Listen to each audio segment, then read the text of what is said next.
নমস্কার বন্ধুরা, নতুন একটা রেসিপির সাথে আবারও হাজির হয়ে গেলাম। এই রেসিপিটা হচ্ছে বাটা মাছের। এটা আমার শাশুড়ি মায়ের কাছ থেকে আমার শেখা।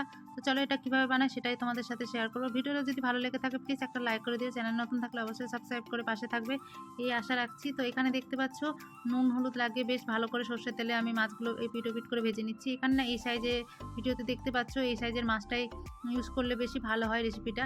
চেষ্টা করবে এই সাইজের মাছটা রাখার। তো এখানে দেখো মাছগুলো বেশ ভালো করে আমি ভেজে নিয়ে তুলে রেখে দিলাম। তারপরে দিয়ে দিলাম এখানে কড়াতে, এখানে ইউজ করেছি বেগুন আর আলু। এটাও বেশ ভালো করে লবণ হলুদ মাখিয়ে ভেজে নিচ্ছি। তারপর এখানে মশলার মধ্যে আমি ইউজ করেছিলাম জিরে আদা আর লঙ্কা বাটা। তার মধ্যে দিয়েছিলাম সর্ষে, অবশ্যই সর্ষেটা ইউজ করবে, এতে দ্বিগুণ হয়ে যায় টেস্টটা। এবারও জল দিয়ে হালকা আছে এটা হতে দেবো যাতে করে বেগুন আলুর মধ্যে মশলার টেস্টটা চলে আসে। তো দেখতেই পাচ্ছ এখানে বেশ ভালো করেই হয়ে যাচ্ছে রেসিপিটা তৈরি। আর বেগুন আলুগুলো হালকা সেদ্ধ হওয়ার বাকি রয়েছে, তো আবারও এটা ঢেকে দিলাম। তারপরে দেখো ফাইনালি সেদ্ধ হয়ে গেছে ভালোভাবে। তারপরে আমি মাছগুলো ডুবিয়ে দিয়েছি। তারপর উপর থেকে দিয়ে দিলাম বেশ বড় সাইজের একটু টমেটো। এখানে একটু টমেটোটা বেশি পরিমাণ দিলে বেশ ভালো হয় রেসিপিটা খেতে।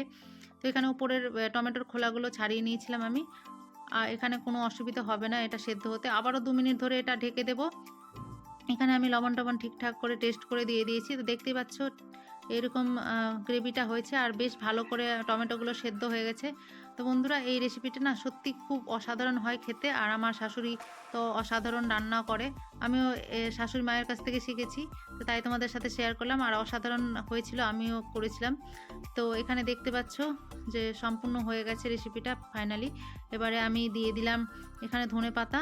এবারে গ্যাসটা বন্ধ করে দেব। তো এখানে দেখতে পাচ্ছ যে গ্রেভিটা হালকা হালকা রেখেছি ঝোল, কারণ আলু আছে টেনে নেবে।